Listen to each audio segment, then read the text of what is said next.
Frankie Morgan here from FM Boxing Media, brought to you by W2 Fit and Slick Kicks UK. Me with Johnny Clark, the main man of the night. Yes, mate, what's happening? How do you think the show went? Very well, very well. Like, the hurdles I had as a promoter and as a man leading up to the show, like, people won't believe. I haven't even said this on the interview yet, but Tuesday morning my wife's car got stolen. I was driving around London looking for it because they left an iPad in the car that had a tracker on it. But that's life, you know what I mean? And that things happens, and it always something mad will happen on fight week. Yeah, a lot of ups and downs on the card, like people pulling out on Tuesday, Wednesday night with injuries, like the legitimate pullouts.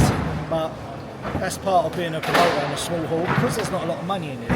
People won't risk much because, you know what I mean, like, what they're going to earn £2 grand, well, I might as well quit and fight next time. I'm not saying that's what they've done, but that's in the back of your head, isn't it? So, yeah, trials and tribulations, a small hall, every boxer that was ticked this week, this show.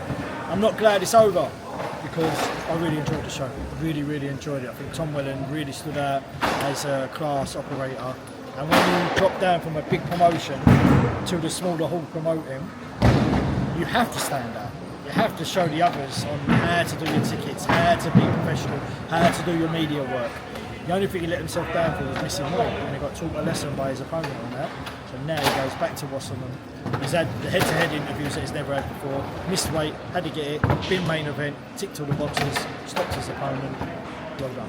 I just spoke to Tom backstage, and I think he won't mind me saying this, but he said he would love to be on top tier multiple more times. Said obviously he's contracted with Wasserman, so it's ups and downs with things like that. Here, but they was here, they felt the love, they see it, they could see him growing as a fighter, as his support you need. You know what I mean? Because he'll be on a purse for them. The tickets will go to them. So they need to sell that, and they can start buying him titles. I'm happy to help whenever I can. Same as Jimmy and George, like, huge boxing are about now, so they'll probably be floating on them. But mate, they were like a cheat code for promoting. You put them to when the venue filled up. Yeah, I just want to say, some of the people that turned up today, you've had world champions in Sonny Edwards, Ellie Scotney. You've had ex-fighters and people like Kevin Mitchell turning up. You've had Brandon Scott. The list goes on and on and on. I can't believe how many people actually did turn up. How happy does that make you feel when you've got big-time people turning up to watch your shows? I'm very proud, you know. I think what worked best was it's a Sunday. You didn't step on no one's toes. No one had plans.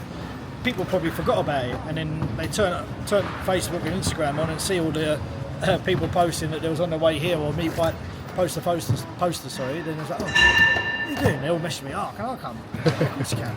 Yeah. No problem, come sit next to me. Obviously, arguably the biggest promoter in the world at the moment.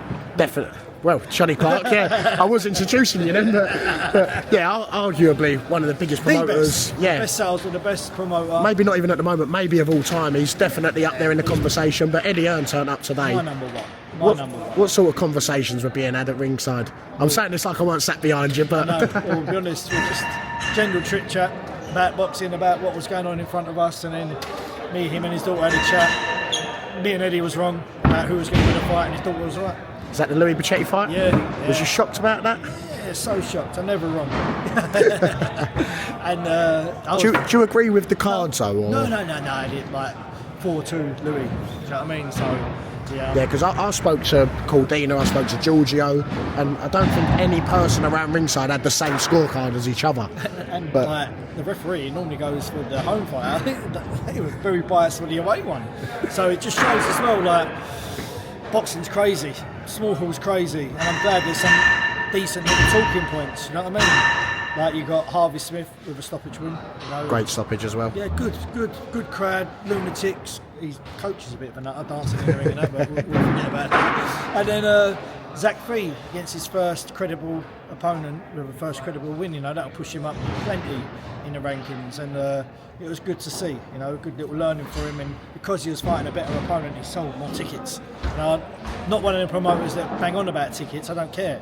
I just want the good fights, and for him, it means more to him because he'll earn more, you know, and it's his full-time job, he does PTs in the gym and that, he's a hard-working man, he went through a lot on the build-up, so it was good for him, you know, and yeah, I'm proud of him and proud of how he's turning out. I don't know if you've heard the question of the night that was going around. Zach Fee and Brandon Scott, are they brothers? I think so, yeah, I think so. To be fair, Brandon Scott, he come out with some blinders today. Apparently, he looks like Sid from Toy Story. He's he looks bonkers, like Zach Fee. Yeah, he's a very nice boy as well. And it's like when I got into boxing, I went Wales with Lee Eaton just to shadow and watch the show. It was a Let's Go show on Boxing Social. No one told me how cold it was there. I went in a t-shirt. I ended up freezing. And me, Gemma, her daughter, went to the shops, bought some tops, went to Nando's, and then it's mad because like them little stories and journeys. I met people along the way. I sat next to Ali. I didn't know who Ali was. We got talking, you know, and they're like, I'm working beside them. Yeah. They're on my shows. He's sitting beside me on front row in the space of 2 years. So yeah, it's crazy what can happen and where you can end up. Like you was probably going to shows, training in boxing, and now you're interviewing people. You know what I mean? Like, exactly it's mad that. Yeah, things can change in boxing in a short amount of time. So imagine 2 more years, you know. In 2 years I've got the best promoter in the world sitting next to me at my show with his daughter for a bit of fun. that's why I said it. It weren't even like he had a fighter on the bill. Like if when George and Jimmy are fighting, you'd understand him turning up. yeah, but you'd understand him maybe turning up. But he said he was free on a Sunday and he liked the look of the show. Yeah, that's what I mean. That's what we do. Top tier. We bring eyes to the people that deserve it, you know, and deserve. They don't pay me, you know what I mean? And it costs really money to be on there. But if they get behind me, they're going to see, in my eyes, the next big promoter in the UK will be me. But I mean that. I don't see anyone else being able to keep up with me. What I'm doing on ticket deals, some promoters are doing off purses. You know, and they're putting their belief in me and my promotion. So when I get a little bit of help, imagine what I can do then. Yeah, well, obviously the next show is, as much as we all love the Brentwood Centre, it's a step up. It's at York Hall. Crazy, mate. The crazy amount of people that say to me, "Oh, York Hall, this holds 400 people more than York Hall." Yeah, you know what I mean? yeah. Like, it's just York Hall. You know what I mean? It's just got that name, and it's already a boxing venue. This is not a boxing venue. This is a squash and a basketball and an indoor five-a-side football pitch you're standing on there. Yeah. Do you know what I mean? And we make it. You can see all this noise and that. This is what we do to it, and we spend a lot of money doing it, where when I go York Hall, I save all that money. Yeah. So what can I do? I can put on title fights. So yeah, it's going to be a tough ask to come back here when I go there. I know that. You know what I mean? And it's sad because these have built me to the maximum. I've grown as a promoter here, but I can't leave these for good because they can only have one promoter in there, so that's why I stayed here. Do you know what, as well, when I look at this arena, I do wonder why certain little Matchroom shows like the Next Gen shows aren't in place like this, because the way that you make it look by the end, the start of the night is completely to be fair, different. Like, there's a little double doors there, and what they normally do is, when everyone else had this venue, they had a cage around the ring with the lights on there, and you just walked out that door and walked Straight into in the ring. There was no LEDs, and I said, right, there's a back exit down there. You can come out at the back wall, we'll do the LEDs there, then walk out. It was like, it's never been done like that. I said, well, obviously, I'm going to do it. And then it's the top tier way. And I was like, right, above the ring, can the right ring put the lights out there? Mate, I don't know why I've done that, it was too much money, but I made it look like an arena. And listen, it makes the boxers want to come on, you know, and some have got injured, so that's why some of the cards have been lower. So it's boxing, and I'm proud of what I've done with this place. 100%. So obviously, other than the Louis Pachetti, night sort of went to plan when it goes to fights. Yeah, Kevin Ravello has a bit, 2 head clashes, 2 cuts, wasn't it? Yeah. But brilliant night of boxing. It had a bit of everything. You had a draw. Oh shit, I got cramp. That's the hard work, that is. Oh yeah. Louis Pacheco. Oh, what's it? Lucky that did happen in the zone. Right, well, we've had 6 injuries on the way up now. We've got an injury after the show. Everyone's putting out the show, John's putting out of interviews. But yes, obviously, you've done Brentwood Centre multiple times. You've now got York Hall coming. Yeah. But we know that you're going to want to be levelling up, especially in 2026. Yeah. Could we maybe see top tier in a copper box, in an O2, maybe even pushing towards West Ham? I know that's what you want in the end game. Yeah, I think they're the steps. You know, it was Brentwood Centre. York Hall I see as a smaller venue. This I know I'm crazy, but it is. People calling it a step up. I don't really. It was something I wanted to do, like for distance.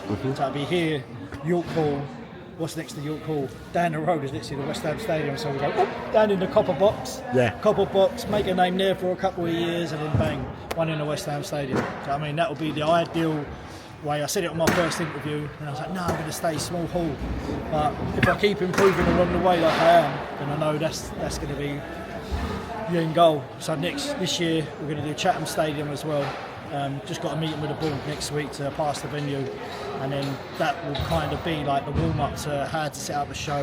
You know, you've got to cover the pitch and all shit like that. So yeah, it's going to be a massive learning all the way, and they're the things you've got to do. Like Tom Willen had to learn on this show: media, head to head, weight, missing weight, coming in the ring and not wanting to kill your opponent because he took the piss. You know what I mean? Like all that he's had to learn, and now I've got to learn little things for being a promoter. And like I say, I see myself as, maybe before this show I said I was a southern area level, you know what I mean, the rankings as a promoter. Now I see myself as I just won the English title, you know what I mean, like first show this year, more militant with finances as well on this show, and yeah, so I stepped up to the English level. Johnny, I want to say thank you very much. I know you've got a family to go home to. Nice chilled out Sunday now. I'll save the kebab from outside. But Johnny, thank you very much, mate, and I'll be seeing you soon. I just fade away. Fade away.